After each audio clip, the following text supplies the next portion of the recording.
នៅក្នុងពិធីសម្ពោធបើកឲ្យប្រើប្រាស់ជាផ្លូវការនៅកំណាត់ផ្លូវចំនួន3ខ្សែក្នុងខេត្តក្រចេះនាព្រឹកថ្ងៃអង្គារទី25សីហាឆ្នាំ2026នេះលោកនាយករដ្ឋមន្ត្រីហ៊ុនម៉ាណែតបានអះអាងជាថ្មីថារដ្ឋាភិបាលរបស់លោក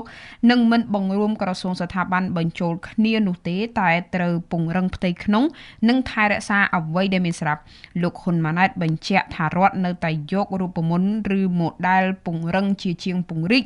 និងមិនយកតាមគំរូនៃការរៀបចំរចនាសម្ព័ន្ធប្រទេសឲ្យដូចប្រទេសដទៃទេហើយខ្ញុំនិយាយម្ដងទៀតតាំងពីដើមអាណត្តិមកដល់ម៉ោងនេះរដ្ឋាភិបាលអត់មានគម្រោងនៅក្នុងការកាត់បន្ថយ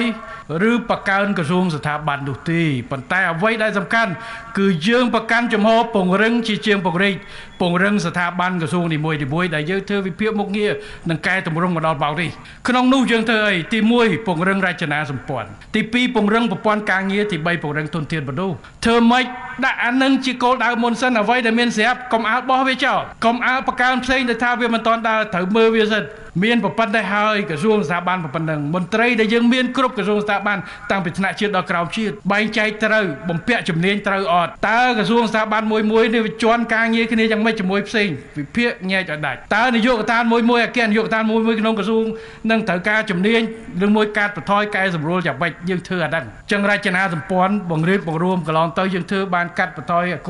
គនាយកដ្ឋានមួយចំនួនបាទផ្សេងអីចឹងទៅហើយកន្លែងខ្លះក៏យើងត្រូវពង្រឹងបន្ថែមឧទាហរណ៍ថាខ្វះ AI យើងបង្កើតផ្នែក AI មួយទៅពន្ធដារអញ្ចឹងទៅព្រោះដើម្បីឲ្យដើរទាន់សភាពការទន្ទឹមគ្នាលោកនាយករដ្ឋមន្ត្រីបញ្ជាក់បន្ថែមថាលោកស្វាគមន៍យោបល់អ្នកស្រាវជ្រាវលើ model ដែលមានស្រាប់និងថាលោកនឹងមិនស្វាគមន៍យោបល់ណាដែលដាក់កំហិតឲ្យរដ្ឋត្រូវតែកែប្រែរចនាសម្ព័ន្ធក្រសួងស្ថាប័នឡើយបងប្អូនខ្លះដែលថារដ្ឋមិននាយករដ្ឋមន្ត្រីមិននិយាយថារដ្ឋនឹងកាត់ក្រសួងហាក់ដូចជាអស់សង្ឃឹមនឹងជីវិតសូមកុំអស់សង្ឃឹមនឹងជីវិត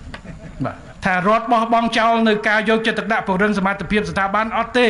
តែយើងធ្វើវិធីខុសគេយើងមិនពង្រីកដូចឥណ្ឌូនេស៊ីហើយយើងមិនរួមដូចវៀតណាមយើងរក្សាដដែលយើងពង្រឹងស្អីដែលមានស្រាប់ធ្វើឲ្យវាល្អតែឥឡូវចំពោះមុខគឺបញ្ចប់រឿងនិយាយហើយព្រោះបើន័យថានៅតែមានការគិតគូរដដែលហើយសូមកុំអោយបាទអ្នកដែលទៅចិត្តវាសនានឹងតវ៉ាព្រមគិតថាជីវិតចប់ហើយរដ្ឋាភិបាលអត់ប្រកាសកាត់បន្ថយក្រសួងនោះអត់ទេទុកការគិតនឹងវិញឥឡូវបែរមកប្រាប់ថាឥឡូវនេះបើរដ្ឋាភិបាលយកជំរឿសនឹងហើយខ្ញុំក្នុងនាមជាអ្នក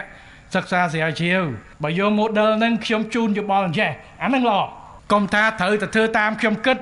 បានខ្ញុំឲ្យយោបល់បើមិនចឹងខ្ញុំចប់ខ្ញុំបាក់ទឹកចិត្តខ្ញុំលេងនិយាយអត់ទេថាឥឡូវបើយក model ហ្នឹងរដ្ឋាភិបាលនៅរក្សាដដែលធ្វើកំណែតម្រង់ដូចធ្វើរាល់ថ្ងៃហ្នឹងខ្ញុំជូនយោបល់ថាក្រសួងនេះពង្រឹងនេះអីចេះក្រសួងនេះជន់គ្នាចេះអីចេះអាចកែតម្រួលមុខងារអានឹងយើងស្វាគមន៍ជួយសូមរំលឹកថាកន្លងមកក៏ដូចជាបច្ចុប្បន្នអ្នកតាមដានសង្គមនិងអ្នកជំនាញនានាតែងលើកជាយោបល់និងរិះគន់លើរដ្ឋាភិបាលដែលដឹកនាំដោយលោកហ៊ុនម៉ាណែតថាជារដ្ឋាភិបាលខ្លួនតូចក្បាលធំនិងទទូចឲ្យមានកំណែទម្រង់ដោយបង្រួមបរិមាណក្រសួងស្ថាប័ននិងចំនួនមន្ត្រីដឹកនាំផ្នែកខាងលើតែជាការឆ្លើយតបពេលនេះលោកហ៊ុនម៉ាណែតបញ្ជាក់ថារដ្ឋាភិបាលរបស់លោកនឹងមិនអាចធ្វើបានទេដោយបញ្ហានេះធ្វើឲ្យមន្ត្រីជ្រួលច្របល់អសកម្មការងារនឹងថាជំនួសមកវិញដោយការពង្រឹងគុណភាពនិងប្រសិទ្ធភាពការងារផ្ទៃក្នុងស្ថាប័ននីមួយៗ